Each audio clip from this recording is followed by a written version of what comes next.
Hello दोस्तों, मैं सरला Yadav. Good morning. आज हम फिर से एक बार श्रुति सम भिन्नार्थक शब्दों पर डिस्कस कर लेते हैं। इस पर एक वीडियो मैं पहले ही बना चुकी हूं। और दोस्तों, ये सारे वो क्वेश्चंस हैं जो एग्ज़ाम में आए हुए हैं, एग्ज़ाम ओरिएंटेड हैं, तो बहुत ही इम्पोर्टेंट क्वेश्चंस है। और मैंने आपको पिछली वीडियो में भी दिखाया था कि यहीं से क्वेश्चन पे एग्ज़ाम में भी, एस्टेट में भी आया हुआ था। अब जो बच्चे स्क्रीनिंग की तैयारी कर रही हैं उनके लिए मोस्ट इम्पोर्टेंट है। अब हम देखते हैं अगला श्रुति संभिन्नार्थक शब्द है अवधि और अवधि। इस टाइप के शब्द जो है एग्जाम में आते हैं, जो दिखने में एक जैसे लग रहे हैं बिल्कुल, लेकिन थोड़ा बहुत उनमें अंतर है। अवधि, अवधि का मतलब होता है समय। और अवधि, बड़ी धी जो है ये होती है वो अवध की भाषा। अवध की भाषा अवधि। अवधि अवधि एक भाषा भी है। हिंदी भाषा का प्रादुर्भाव भी आप कहते हो अवधि से हुआ है।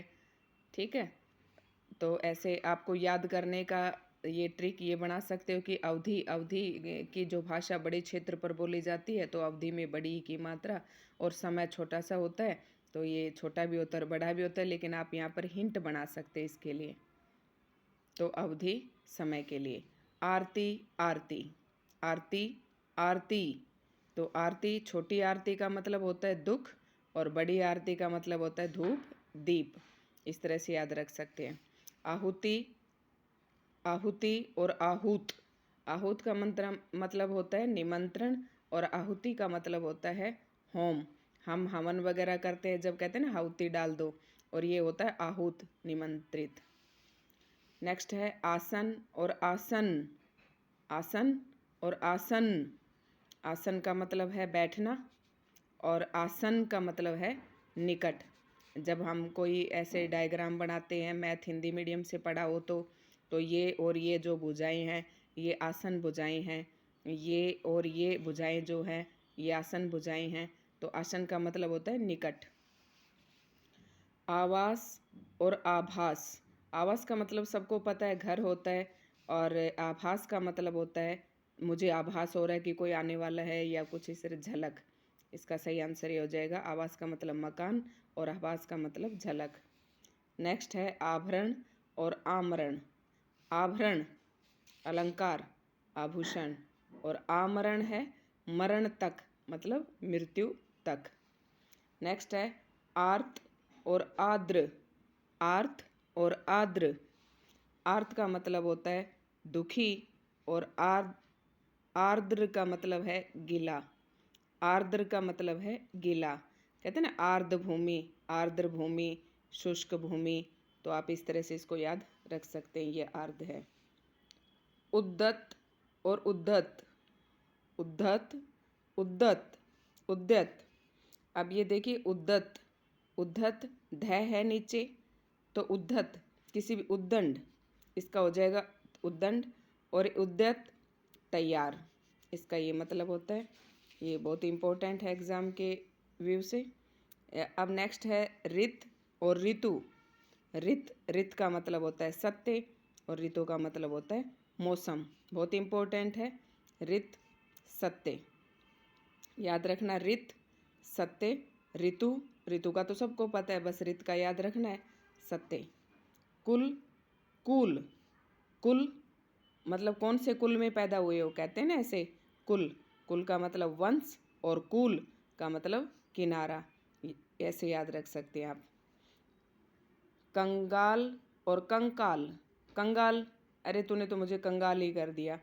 तो मतलब कंगाल का मतलब दरिद्र, और कंकाल हड्डियाँ, हड्डी का ढांचा या हड्डियों का ढांचा। देखो कृति, कृति, कृति, बड़ी की मात्रा है, छोटी की मात्रा है। एक बार फिर से इसके ऊपर थोड़ा सा बच्चों फोकस करना, क्योंकि एस्टेट के एग्जाम में आपने देखा था यहाँ पर सुकृति लिखा हुआ था।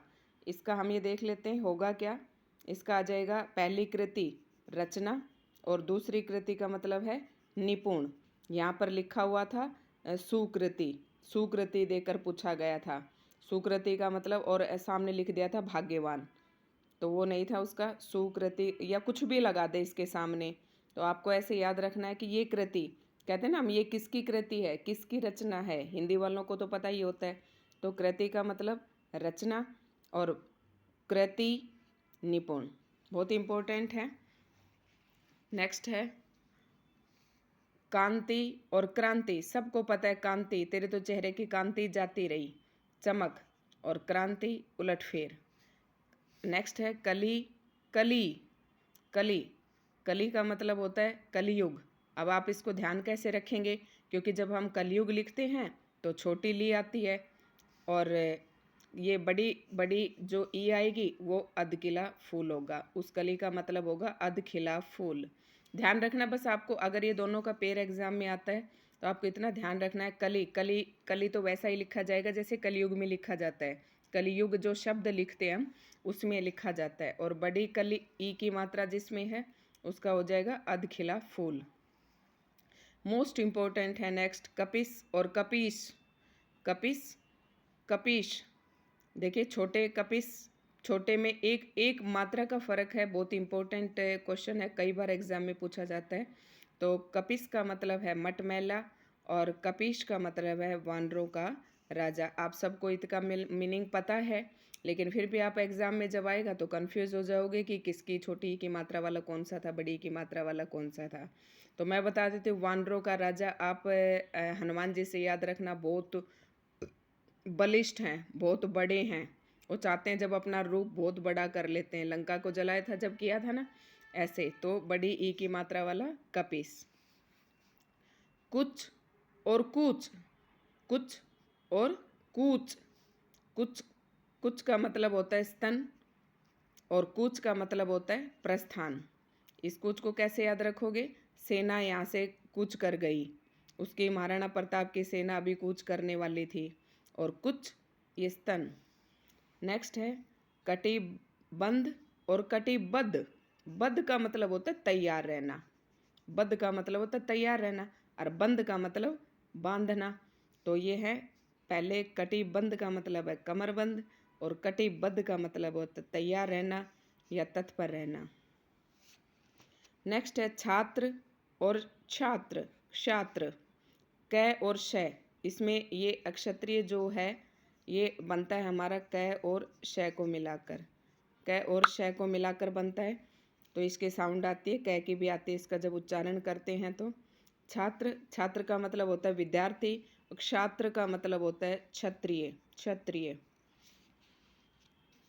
गण, गण्य, गण, गण का मतलब होता है समूह, और गण्य गिनने योग्य, जिनकी गिनती की जा सकती है वह गण्य। अब यही शब्द आपसे अनेक शब्दों के लिए एक शब्द में भी पूछ सकते हैं कि गण्य, गिनने योग्य। नेक्स्ट है चषक और चषक, चषक, अरे तुझे तो चाय की चषक पड़ी हुई है, तुझे चाय की लत पड़ी हुई है, तो इस चषक का मतलब होता है लत, और चषक का मतलब होता है प्याला। चक्रवाक और चक्रवात, चक्रवाक चकवा पक्षी, और चक्रवात का मतलब तूफान, जो हवा गोल गोल गोल गोल घूम के आती है वो तूफान। नेक्स्ट है बहुत ही इंपॉर्टेंट है, नेक्स्ट जगत और जगत, इसमें हलंत लगा हुआ है और इसमें हलंत नहीं है, एग्जाम के पॉइंट ऑफ व्यू से मोस्ट इम्पोर्टेंट ये। तो इस जिस पे हलंत लगा हुआ है, इस जगत का मतलब है संसार, और इस जगत का मतलब है कुएं का चबूतरा, मोस्ट इम्पोर्टेंट है। जगत, जगत, संसार, जगत एक जगत का मतलब जिस पर हलंत है वो संसार, और जिस पे हलंत नहीं है वो कुएं का चबूतरा। तो दोस्तों ये थे कुछ इम्पोर्टेंट सम, श्रुति, समभिन्नार्थक शब्द, एक वीडियो में पहले डाल चुकी हूँ, आप चाहे तो इन्हें नोट डाउन भी कर सकते हैं, स्क्रीनिंग के उसके लिए बहुत ही इम्पोर्टेंट हैं, और ये सारे वही क्वेश्चंस हैं जो अब तक एग्ज़ाम में पूछे जा चुके हैं।